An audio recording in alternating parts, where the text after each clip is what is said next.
You, get your head put on straight. It's time to harvest wheat.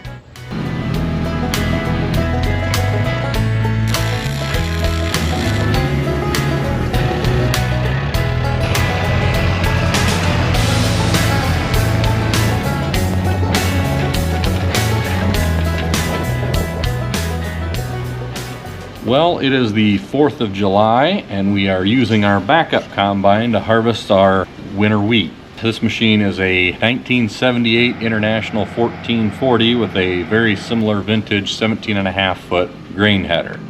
It's a pretty small machine and it's kind of slow, but when the main machine is down, 17.5 foot is a whole lot better than 0 feet. Winter wheat is planted in mid to late October after the soybeans are harvested. It sprouts in the fall, goes dormant over the winter, and then greens back up in the spring when things start to warm up. The reason we plant wheat in our area, which is corn and soybeans are the main crop, we plant wheat so that we have an area to potentially haul manure during the summer months and or bale the straw for bedding. This year we had enough room in our pits to get by till this fall.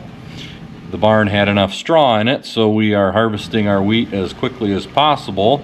And since the 4th of July is about a week early in our area, we thought it was a pretty good opportunity to get out there and drill some double crop beans because it was early.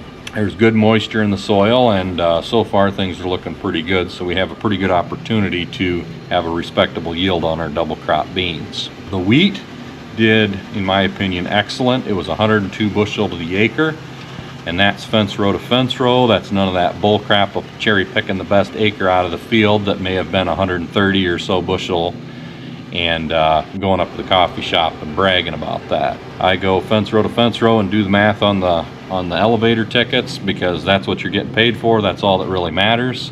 I guarantee we had some really heavy yield in some areas because other areas were down in probably 70 bushel the acre, so the good areas had to be really good.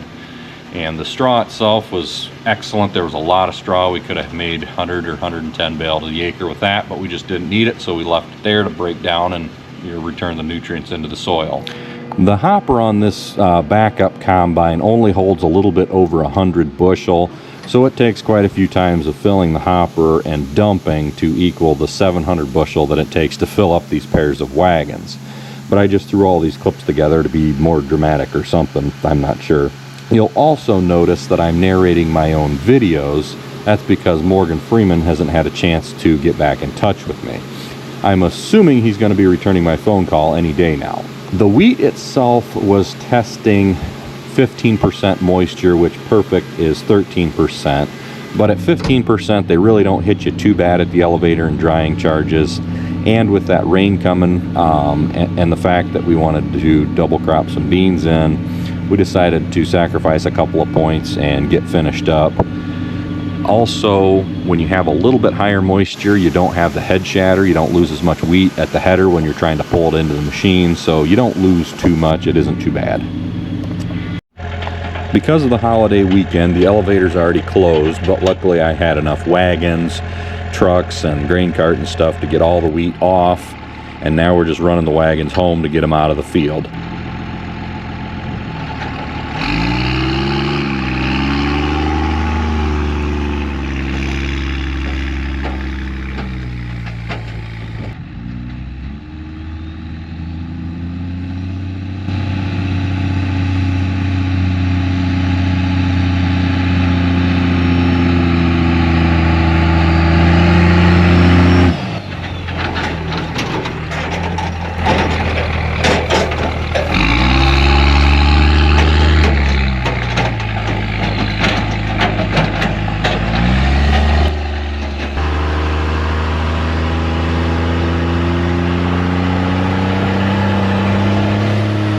The hill here at home is a lot steeper than it looks, so you have to keep your momentum up going up that hill, or else you'll end up sliding backwards on them stones and jackknifing the wagons and just making a big mess.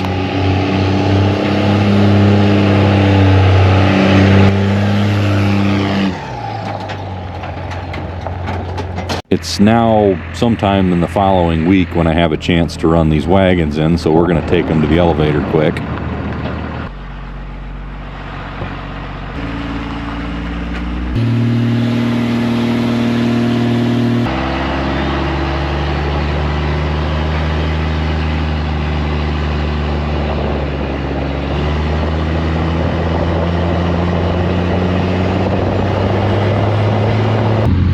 The elevator.